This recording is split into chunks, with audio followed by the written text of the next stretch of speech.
Insurance.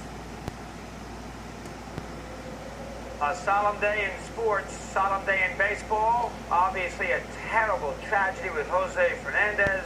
You see the Marlins park there getting ready to resume tonight with the Mets. Welcome to High Heat. At least at the start of the program here, we'll be a little quiet and sort of, if we can, put into a little thumbnail about this great right-handed pitcher who snuffed out in a terrible loss in a boating accident there early Sunday morning in Miami Beach. Reminds me a little bit of Thurman Munson. I was 18 years of age when the word came down on Thurman's off day when he had the plane crash, him flying it in Canton, Ohio, in the middle of his great career near the end, and he had obviously won some championships.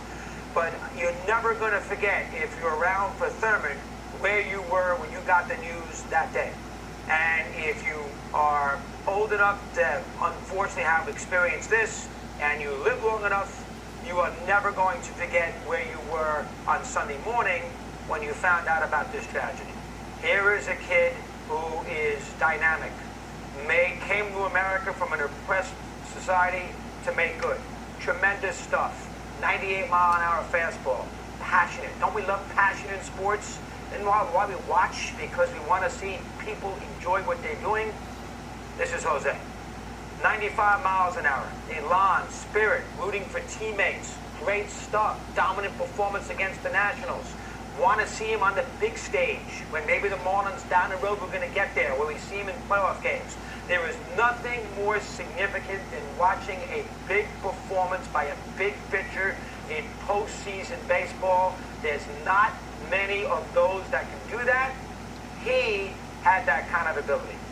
He had that kind of charisma. I mean, he had everything. And again, we all know about the stories coming from Cuba, 4 times trying to make the journey across the canal. You throw in the idea that he's in jail in Cuba for a long period of time when he's 14 years of age. I mean, what is there not to like about the Jose Fernandez story? What is there not to like?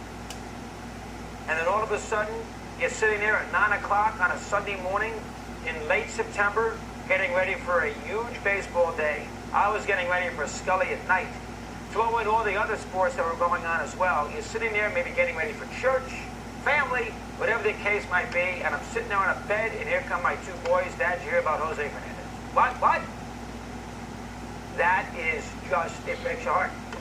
And we didn't know Jose Fernandez's program. We never had him on or anything like that. But it's young, innocent life with great talent out. And the Marlins did a great job with their press conference. You felt terrible for Mattingly. How about Michael Hill? You felt terrible for him. Great job by Prado. All the remembrances around the sport with Cespedes with the uniform there, of course, at Citi Field with the Mets. Puig, we like Puig now. Puig out there, we said it last week, Puig out there at Dodger Stadium. Oh my gosh, what an awful, and these next 3 days, folks, are going to be brutal.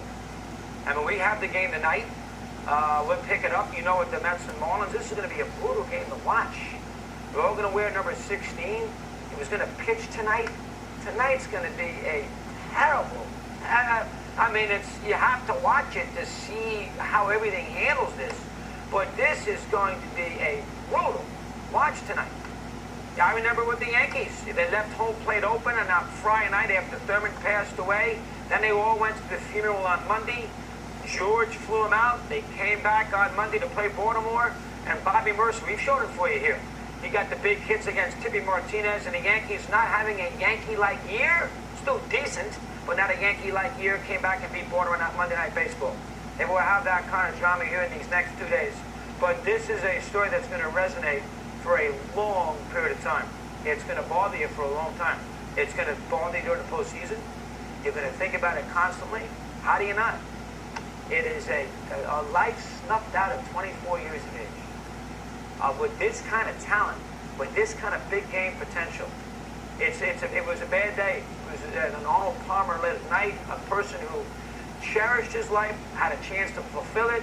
Great celebration, 87 years of age. Obviously bookended by Fernandez. Just a very, very, very rough day if you're a sports fan. And a rough day for the Marlin organization, and a terrible day for that city and that population.